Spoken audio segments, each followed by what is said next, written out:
Assalamualaikum warahmatullahi wabarakatuh. Bagaimana kabarnya calon-calon cendekiawan muda dan calon penerus bangsa? Aku berharap kalian dalam keadaan baik-baik saja. Nah, sering kali kita mendengar sebuah kata perubahan. Apa yang ada di benak kalian?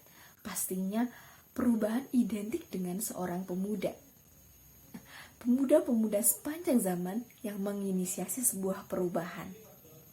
Begitu pula dengan pada zaman Islam, pada zaman dahulu, zaman Rasulullah SAW, di saat ketika dakwah di Mekah, beliau mengumpulkan sekitar 40-an pemuda orang yang rata-rata 85% umurnya berada di bawah 30 tahun. Nah, hal ini menunjukkan bahwa banyak sekali para pemuda yang ketika itu mengikuti dakwah Rasulullah SAW. Nah, para pemuda identik dengan suatu perubahan. Nah, bagaimana ketika seseorang tidak merasa dan tidak ingin melakukan suatu perubahan? Apakah bukan namanya pemuda? Nah, seorang pemuda mayoritas memiliki hasrat untuk dia itu berprinsip seperti idealis, dia bersifat idealisme. Ketika dia melihat sesuatu yang tidak sesuai pada tempatnya atau tidak sesuai aturannya, maka ia akan meluruskan, ia akan memperjuangkannya dengan baik. Maka inilah yang dinamakan pemuda. Dia membawa perubahan, dia memberi perubahan di hidupnya untuk kesejahteraan umat, untuk kesejahteraan masyarakat. Nah, begitu pula dengan pemuda zaman sekarang. Nah, bagaimana dan apa yang harus kalian lakukan? Kalian harus memiliki hasrat untuk melakukan perubahan, memberi perubahan yang baik kepada sesama ataupun kepada masyarakat. Indonesia juga sama. Ketika waktu kemerdekaan dahulu, banyak sekali para pemuda yang memproklamirkan, yang membantu kemerdekaan Indonesia, yang mana ia rela mengorbankan apapun demi mencapai tujuan bersama dan untuk memerdekakan Indonesia sehingga sampai saat ini kita telah merdeka. Dan apakah kita sudah merdeka dari semuanya? Nah, itu adalah waktu kalian, waktu para pemuda dan calon-calon cendekiawan muda untuk membuktikan Indonesia sudah merdeka dan bagaimana kita bisa meninggikan, bisa meningkatkan Indonesia sebagai negara-negara maju, sebagai negara yang bertaraf baik untuk masyarakat semua. Nah, tujuan-tujuan yang jelas itu yaitu mereka harus menaati dan menyembah Allah Subhanahu wa taala. Nah, bagaimana ucapan mereka yang sering-sering diulang karena Rasul telah menginstal mereka dengan Islam, mendidik mereka dengan Islam, yaitu mengatakan bahwa kami akan membebaskan dan menjauhkan dari sesembahan-sesembahan selain Allah Subhanahu wa taala. Dan Rasulullah SAW pernah bersabda, maka akan berakhirlah sebuah kekaisaran dan tidak ada lagi kekaisaran yang selanjutnya.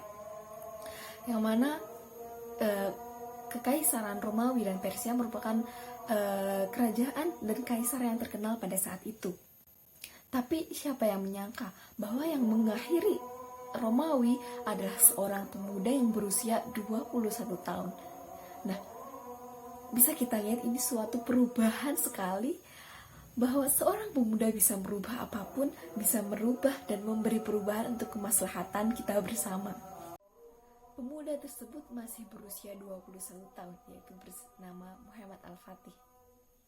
Kemudian, apa yang kita rasakan, apa yang kita pikirkan ketika kita mendengar dakwah?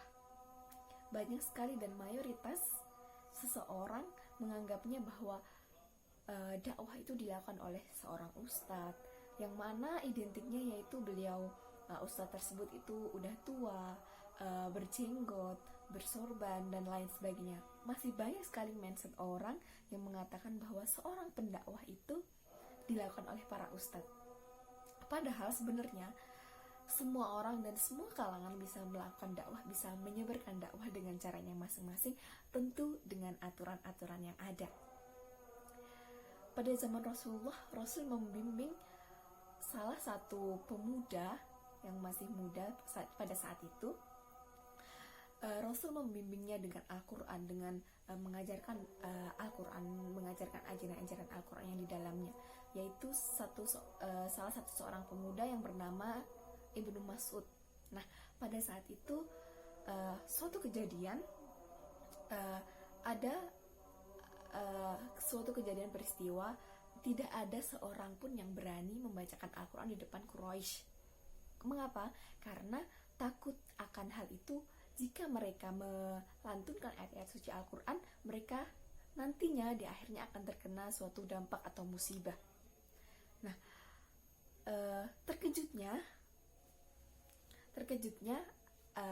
Ibnu Mas'ud tersebut, beliau berani melantunkan ayat-ayat suci Al-Quran di depan Ka'bah, dan mereka melantunkan salah satu di surat Ar-Rahman, yaitu fabi ayyi ala'i rabbikuma tukadziban, bahwa tidak ada suatu kenikmatan, manakah nikmat Tuhan yang kamu dustakan.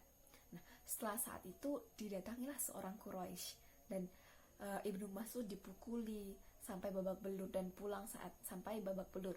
Nah, sahabat-sahabat mengatakan, nah inilah yang aku takutkan ketika aku mengucapkan, melantunkan ayat Al-Quran, maka setelahnya kita akan seperti babak belur atau sakit, begitu.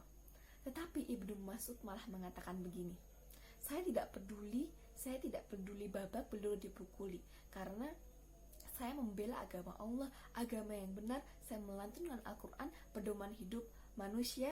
Nah, bisa kita ambil beberapa hikmah di sini, bahwa seorang pemuda tidak ada batasan untuk melakukan perubahan, memberi perubahan kepada sesama manusia, ke masyarakat, dan ke semua orang.